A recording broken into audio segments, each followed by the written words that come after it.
안녕하세요. 스포츠 분석 청교수입니다. 저희 채널을 방문해 주셔서 감사합니다. 저희 채널은 국내, 해외 모든 경기들을 하루마다 최신으로 분석해서 가족방에서 공유하고 있습니다. 적중이 어렵거나 한폴락에 시달리시는 분들을 위해 저희 청교수 가족방은 100% 무료로 가족방을 운영 중에 있습니다. 24시간 내내 언제든 문의 주시기 바랍니다. 그럼 오늘의 경기 분석 시작하겠습니다.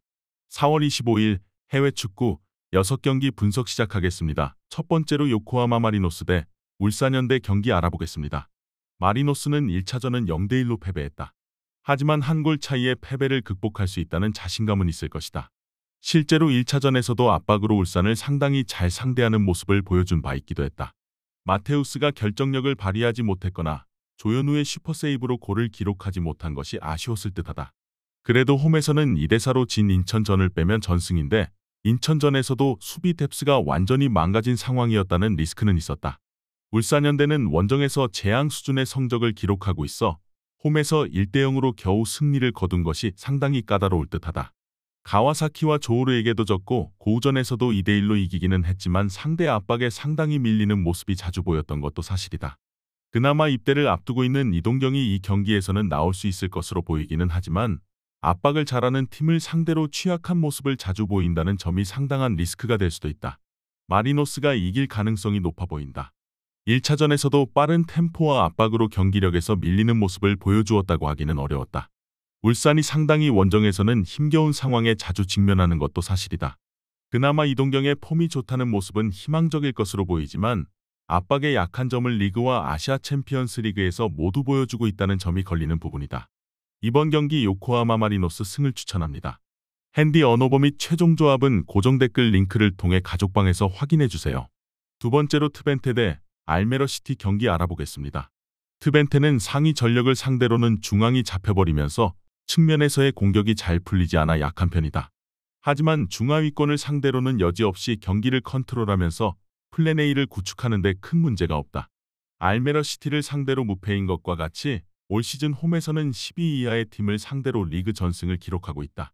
공을 많이 잡는 만큼 실점 위험성도 홈에서는 돋보이지 않고 있는 상태다.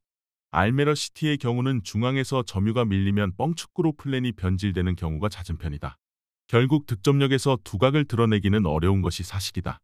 애초에 점유율을 상위권을 상대로 가져오기 어려운 전력이기도 한데 올 시즌 원정에서는 42%의 평균 점유율을 기록하고 있다. 트벤테를 상대로도 점유를 내주고 휘둘리는 경우가 잦고 그나마 거둔 일무도 친선 경기에서 비긴 것이다. 공식전에서는 트벤테에게 전패다. 트벤테는 일단 중앙 싸움에서 점유를 가져가는 상황에서는 매우 강한 편이다. 특히 측면으로 가는 공의 양이 늘면 측면에서 상대 수비를 공략하는 것에도 큰 문제를 드러내지 않는 전력이라고 할 수 있다. 알메러시티가 여러모로 상위권 상대로는 주도권 싸움에서 열세인 상황이고 트벤테를 상대로도 아주 약했던 편이다. 이번 경기 최종 조합 픽은 아래 고정 댓글 링크를 통해 오시면 가족방에서 무료로 공개합니다. 이전 경기 분석 잘 보고 오셨나요? 최종 조합 픽이 필요하신 분들은 가족방으로 입장하시면 됩니다. 24시간 내내 언제든 문의 주세요. 영상이 만족스러우셨다면 구독과 좋아요, 알림 설정까지 부탁드리겠습니다. 이어서 나머지 경기들 분석 시작하겠습니다. 즐겁게 시청하시고 좋은 결과 만드시기 바랍니다. 세 번째로 로리앙 대 파리 생제르맹 경기 알아보겠습니다. 로리앙이 최근 파리 생제르맹을 상대로는 1승 1무를 기록하고 있다. 하지만 두 경우 모두 외부 요인이 로리앙에게 웃어주었던 매치였다는 것은 확실할 듯하다. 1승은 하키미가 20분 만에 퇴장을 당했었고 1무는 챔피언스 리그를 앞두고 파리 생제르맹이 상당히 로테이션을 돌렸던 매치다. 시스템상으로는 파리 생제르맹이 공수 전환에서 워낙 좋은 모습을 보여주는 편이라 로리앙이 압박 싸움에서 크게 밀릴 가능성이 더 높다. 파리 생제르맹은 24골을 리그에서 넣고 있는 음바페가 있다. 파리 생제르맹의 약점은 음바페가 없으면 보조 득점원들의 득점력이 충분하지는 않다는 점이었다. 다만 지난 경기에서는 음바페와 덴벨레가 모두 선발로 나오지 않은 상황에서도 4골을 기록한 모습이다. 일단 이 비판에 대해서는 당분간 자유로울 수 있는 상태다. 주말 경기를 쉰 음바페와 덴벨레가 나오게 된다면 파리 생제르맹이 공격에서 큰 문제는 없을 것이다. 파리 생제르맹의 경기 플랜에 큰 문제는 없을 것으로 보고 있다. 최근 로리앙에게 부진한 것도 외부적인 요인이 크게 작용했던 모습이다. 오히려 음바페와 덴벨레가 모두 추가될 상황에서 파리 생제르맹이 체급이나 시스템상으로 압박과 공격적인 면모에서 뒤질 것이 하나도 없다. 이번 경기 파리 생제르맹 승을 추천합니다. 핸디 언오버 및 최종 조합은 고정 댓글 링크를 통해 가족방에서 확인해 주세요. 네 번째로 코벤트리 시티 대 헐시티 경기 알아보겠습니다. 코벤트리는 맨유를 상대로 저력을 보여주면서 승부차기까지 갔다. 패배를 기록했음에도 찬사를 받았지만 후유증이 상당히 클 것 같은 상황이다. 특히 연장부터는 힘에 붙이는 모습을 상당히 보여주는 등 체력적으로 관리가 필요할 가능성도 상당히 높아진 상황이다. 헐시티를 상대로 중앙 점유나 압박 싸움에서 밀릴 가능성도 상당해 보이는데 전반적으로 코벤트리는 중앙 점유를 빼앗기는 상황에서 약한 편이다. 홈에서라면 헐시티가 중앙을 확실하게 장악하는 경우가 잦다. 물론 원정에서도 6할이 넘어가는 홈에서의 평균 점유에 밀릴 뿐 51%의 높은 점유를 가져갈 수 있는 팀이라는 것은 변함이 없을 것이다. 일단 앞서 언급한 코벤트리의 체력 문제와 비교하면 헐시티가 상당히 일정상으로는 여유가 있는 상황으로 생각해도 큰 문제는 없을 것으로 보인다. 일단 코벤트리가 연장 혈투로 인해서 체력적으로 힘겨워하는 기색을 지난 경기에서도 보여주었던 것이 사실이다.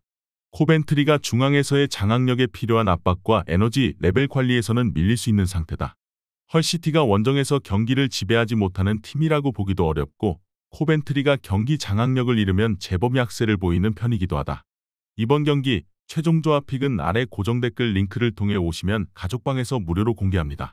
이전 경기 분석 잘 보고 오셨나요? 최종 조합 픽이 필요하신 분들은 가족방으로 입장하시면 됩니다. 24시간 내내 언제든 문의 주세요. 영상이 만족스러우셨다면 구독과 좋아요, 알림 설정까지 부탁드리겠습니다. 이어서 나머지 경기들 분석 시작하겠습니다. 즐겁게 시청하시고 좋은 결과 만드시기 바랍니다. 다섯 번째로 울버햄튼 대 본머스 경기 알아보겠습니다. 울버햄튼은 본머스를 상대로는 강한 편이었다. 하지만 현재 전력에서는 공격, 중원, 수비에서 모두 누수가 심한 상황이다. 특히 중원 르미나가 부진하고 있는 상황은 치명적인데 지난 대결에서도 르미나가 없자 중앙이 텅텅 비면서 본머스를 상대로 매우 고전했기 때문이다. 물론 당시에도 결과 자체는 2대1로 승리이기는 했지만 상대편에서 루이스 쿡이 퇴장당한 상황에서 두 골을 넣고 겨우 승리를 기록했던 매치다. 본머스 입장에서는 전방 압박과 측면에서의 공격 조립이라는 면에서 자신이 있을 것이다.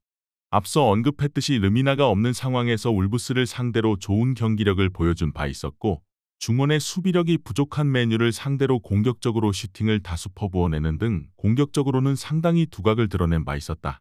본인들도 압박이 풀린 상황에서의 수비는 안정적인 편은 아니지만 일단 본머스의 매력은 화력이다. 본머스가 승리를 기록할 것으로 보인다. 일단 울브스 전력의 누수가 상당히 심한 상황이고 특히 중원 르미나가 부진하고 있는 점이 상당히 뼈아프다. 본머스를 르미나 없이 잡아낸 매치가 있기는 했지만 퇴장자가 나온 상황에서 승리를 거두기 전까지는 상대 압박에 중원이 매우 고전하는 모습이다. 이번 경기 본머스 승을 추천합니다. 핸디 언오버 및 최종 조합은 고정 댓글 링크를 통해 가족방에서 확인해주세요. 마지막으로 크리스탈 팰리스 대 뉴캐슬 경기 알아보겠습니다. 팰리스가 공격적으로 상당히 긁히는 모습을 보여주고 있는 상황이다. 특히 올릿에 에제가 모두 지난 경기 득점을 기록하기도 했는데 두 선수가 폭발력을 발휘하는 상황에서는 지난 시즌에도 상당히 좋은 공격력을 보여주기도 했다.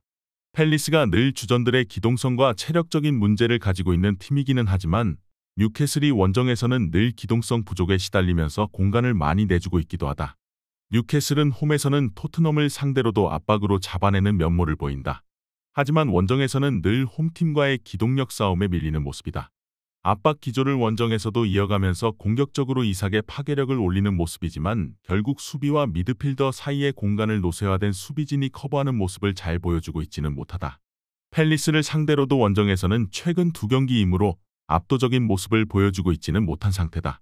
폭발력이 슬슬 올라오고 있는 팰리스다. 뉴캐슬을 상대로 노쇠화된 수비진과 넓은 공간을 활용하는 양상을 기대할 여지는 큰 것으로 보인다.